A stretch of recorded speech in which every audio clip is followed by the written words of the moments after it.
રામચંદ્ર ભગવાન કી જય। માણસનું જીવન છે ને એ ભક્તિમય હોવું જોઈએ। કોઈ તીર્થ કરવાથી, કોઈ તપ કરવાથી, સ્નાન કરવાથી કોઈ માણસના પુણ્ય મળી નથી જતું। હે, માણસનું પુણ્ય ક્યારે મળે કે જો કોઈ ભૂખ્યા માણસને ખવડાવો પીવડાવો, જેને જે વસ્તુની જરૂર હોય એ આપો અને એનો આત્મા તૃપ્ત થાય ત્યારે માણસને પુણ્ય થાય। હવે આવું એક ગામડું ગામ હતું। એ ગામની અંદર એક સાધુ પ્રેમી ભક્ત રહે અને કાયમ એના ઘરે સાધુ સંતો આવે, જમણવાર કરે, જે કાંઈ મળે દાન દક્ષિણા લઈ અને આશીર્વાદ આપી અને ત્યાંથી જાય। હવે એક બહુ અભિમાની માણસ 68 તીર્થ કરેલા।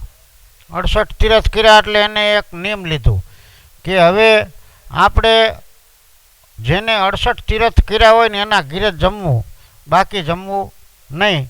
આવા અભિમાનની અંદર એ માણસ વિહાર કરવા નીકળેલો। ચાલતા ચાલતા ઘણા દિવસ થઈ ગયા અને જેને 68 તીર્થ કર્યા હોય એના ઘરે જ જમે, બીજે ક્યાંય જમે નહીં। હવે એમાં એક દિવસ, 2 દિવસ, 3 દિવસ કોઈ 68 તીર્થ કર્યું હોય એવો માણસ જ એને ન મળ્યો। એટલે એને 3 દિવસના ઉપવાસ થયા। એમાં ફરતો ફરતો એ જ્યાં આ પરમ ભક્ત રહેતો, સાધુ પ્રેમી જે ભક્ત હતો, એના ગામની અંદર આવી ચડ્યા। આવ્યા એટલે એને પૂછ્યું કે ભાઈ આ ગામની અંદર કોઈ 68 તીર્થ કરેલો માણસ છે? એટલે ગામ લોકોએ કીધું કે હા ભાઈ, એક ભગત છે અમારા ગામમાં। હવે એ ભગત કાયમ ક્યાંક જાય છે, હવે ક્યાં જાય છે એ અમને ખબર નથી, પણ તમે અહીંયા જાઓ। એટલે અભિમાની માણસ તો અહીંયા ગયો અને જઈ અને ભક્તને એને પૂછ્યું કે ભાઈ તમે 68 તીર્થ કરેલા છે? એટલે ભક્ત કે હા, હું તો કે 68 તીર્થ ઘણી વાર કરી આવ્યો છું કે। તો કે એમ કે હા, તો મારે તમારે પૂછવાનું કારણ? તો કે ભાઈ મારે એવો નિયમ છે કે જેને 68 તીર્થ કર્યા હોય ને એના ઘરે જ મારે જમવું, બીજે નહીં કે। એમ કે હા, તો સારું સારું કે હાલો, આને તો બધું કાચું સીધું લ્યો કે અને તમે રાંધો। એટલે આ બધું આને કાચું સીધું આપ્યું। એટલે આ ભાઈ તો રસોઈ હાથે બનાવી, લાડવા, દાળ ભાત, શાક, 32 ભાતના ભોજન, 33 ભાતના શાક, રસોઈ તૈયાર થઈ। એટલે આ ભાઈ એને કીધું કે હાલો ભક્તરાજ, આપણે બે હારે જમી લઈ। એટલે કે ના, હવે અદા તમે જમો કે, અને હું અહીંયા સામો બેઠો છું કે। તો ભલે, પણ જમતા પહેલાં ઓલો અભિમાની માણસ હતો ને એને ભાઈને ભગતને પૂછ્યું કે ભગત તમે પ્રયાગરાજ ગયા આવ્યા છો? પ્રયાગરાજ? તો કે હા, પ્રયાગરાજ તો હું કે 3-4 ફેરે જઈ આવ્યો।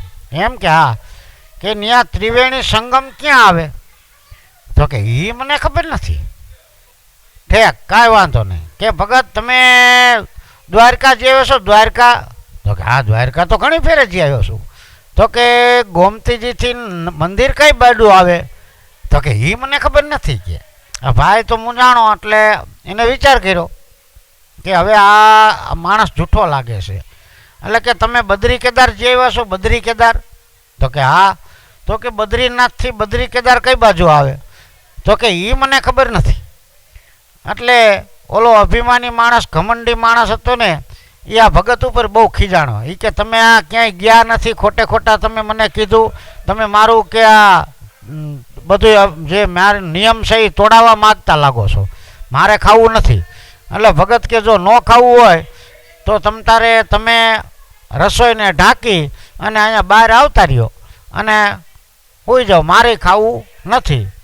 હવે આ બ્રાહ્મણ તો રસોઈ ઢાંકી અને બહાર આવીને સૂઈ ગયા, પણ આને નીંદર આવે નહીં, જાગતા જાગતા પડેલા। એમાં રાતના 2 વાગ્યા એટલે ભગત તો નિરાતે સૂઈ ગયા હતા, પણ આ ભાઈને નીંદર આવે નહીં એટલે આમ આખું ચોળતા ચોળતા બેઠેલા. એમાં રાતના 2 વાગ્યા એટલે 3 ગાયું અંદર આવી. 3 ગાયું કાળી કાળી મકોડા જેવી.